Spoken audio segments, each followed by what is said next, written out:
পশু পাখি সবাই আমরা দুনিয়ার থেকে বিদায় নিব।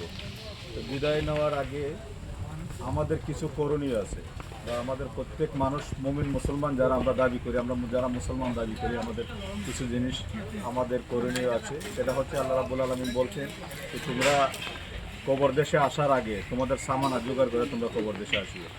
তো আমাদের কবর দেশের সামানা আমরা সকলেই জানি যে আল্লাহ রাব্বুল আলামিন আমাদেরকে যে জিনিসগুলো হুকুম আকামগুলো আমাদেরকে দিয়েছেন, ফরজ দিয়েছেন, নফল আছে, সুন্নত আছে, ওয়াজিব আছে, এই জিনিসগুলো যদি আমরা পুঙ্খানুপুঙ্খানুভাবে যদি আমরা আদায় করতে পারি, আমরা যদি সঠিকভাবে চলাফেরা করি, আমরা যদি আল্লাহর হক, বান্দার হক, মানুষের হক, মাতা পিতার হক, এই জিনিসগুলো যদি আমরা আদায় করতে পারি, ইনশাল্লাহ আমরা দুনিয়াতে কামিয়াব হবে, আখিরাতেও কামিয়াব।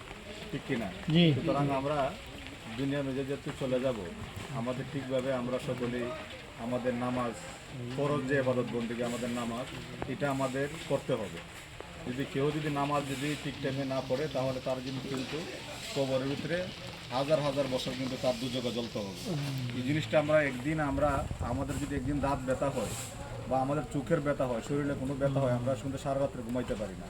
আমরা 1 সেকেন্ড ব্যথা হইলে আমরা মনে হচ্ছে যে অনেক সময় এক রাত্রে মনে চলে যাচ্ছে এরকম।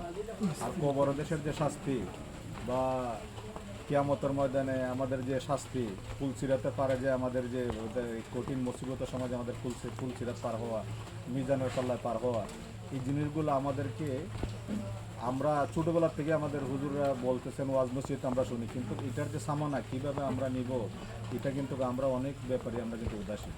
তো আমি আজকে এই জিনিসটা বলবো যে আমাদের যারা মুরব্বী আছেন, যেখানে আমার আম্মার কথাই আমি বলি, উনি যখন অসুস্থ অবস্থাতে, আমি যখন ছোটোবেলায় থাকতাম, দেখতাম যে তার যদি মাঝে প্রতিনিয়ত কন্টিনিউ 5 ওয়াক্ত নামাজ পড়তেন, ওনারা তাজ্জুদের নামাজও পড়তেন, সকালবেলা ফজর রক্ত উঠতেন, উঠতে কিন্তু ফজর রক্ত কিন্তু জামাতে কিসের সাথে, ওয়াজানের ওয়াক্তের সাথে কিন্তু মহিলা মানুষ হয়ে নামাজ পড়তেন।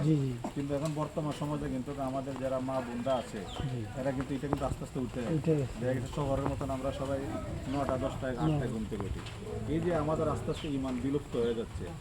আমাদের সকালবেলা আগে আমরা কোরআন তেলাওয়াত তিনি বেশা, হ্যাঁ, আমরা সকালবেলা ঘুম থেকে ওঠার পর কোরআন তেলাওয়াত শোনা যেত বাইরে। কিন্তু এই কোরআন তেলাওয়াতটা এখন মনে হচ্ছে কি এটা দুলে পরে হাফিজ সাহেবরা, ইমাম সাহেব যারা হাফেজ আছে এরাই শুধু করবে, আমরা লেগে এটা ঠিক না।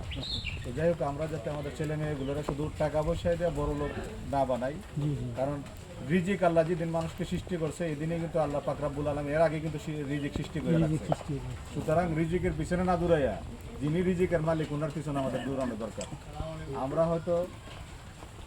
আমরা হয়তো অনেকে লেখাপড়া করতেছে, চাকরি বাকরি করি বা ব্যবসা বাণিজ্য করি, কিন্তু আমাদের যে মূল জিনিস ইমান এবং আমল, এই দুইটা জিনিস যাতে আমাদের ঠিক থাকে, এটা প্রত্যেকের ছেলে মেয়েরা শিক্ষা দেওয়া বা পরিবারকেও শিক্ষা দেওয়া উচিত।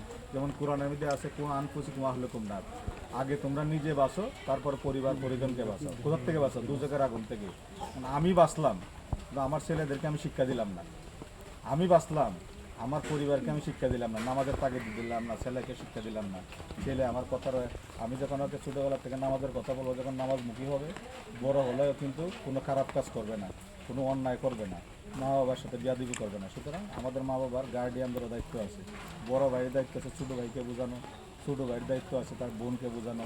তো এইরকম করে আমরা যাতে প্রত্যেকেই যাতে ধর্মমুখী বা ইসলামমুখী হই। যাই হোক, এখানে কথা হুজুরের ওয়াজ তো আমরা সবসময় শুনি, যে জিনিসটা সেটা হচ্ছে যে দুনিয়ার থেকে যদি একজন ভালো ব্যক্তি যদি দুনিয়ার থেকে চলে যায়, এই দুনিয়ার কিন্তু মৃত্যু ঘটে। একজন ইমানদার ব্যক্তি দুনিয়ার থেকে চলে গেলে দুনিয়ার মৃত্যু ঘটে। তো আমার আম্মা, আমি দেখছি যে উনি একজন ইমানদার ব্যক্তি ছিলেন, উনি নামাজ পড়তেন, তাসবিহ তাহলিল করতেন, আউলিয়া প্রেমিক ছিলেন, উনি দুরূদ শরীফ পড়তেন। তো আজকে উনি দুনিয়াতে নাই, আমি এতিম, কারণ মা বাবা আমরা সকলেই জানি ওনারা হচ্ছে দুনিয়ার থাকতে ওনারা হচ্ছেন জান্নাত। ঠিক কিনা?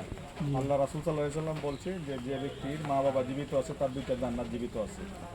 যারা মা বাবার দিকে নেক নজরে থাকে তাদের কিসে উমরা হজের সওয়াব, এবং যারা মা বাবার কপালে পায়ের মধ্যে চুমকায় তারা যেন বেহেশতের চৌকাঠের মধ্যে চুমকাইছে। এগুলো অসংখ্য হাদিস শরীফ আছে। তো আজকে তো আমার বাবা মা নেই, আমার আর সুযোগ নেই, যাদের মা বাবা আছে তাদের সুযোগ আছে। তো আমি বলবো আজকে আমার আম্মার জন্য, আমার আব্বার জন্য, বা এই গ্রামবাসী অনেক মুরব্বীরা চলে গেছে, সবার জন্য আপনারা দোয়া করতা। আর কষ্ট করে আসছেন এখানে সবাই, যদি আমার কোনো ভুল ত্রুটি হয় আয়োজনের ভিতরে যদি কোনো ত্রুটি থাকে এটা আপনার নিজের মনে করে সবাই এটা মাফ করে দেয়, এটা মনে করে যে আমার সুন্দর করে আয়োজনে সবাই কষ্ট করে আয়োজন, এই জন্য আমি আপনাদেরকে ধন্যবাদ জানাই। সবাই এখানে সুন্দর করে যাতে আমার এটা সম্পূর্ণ হয় এটা দোয়া করতাম।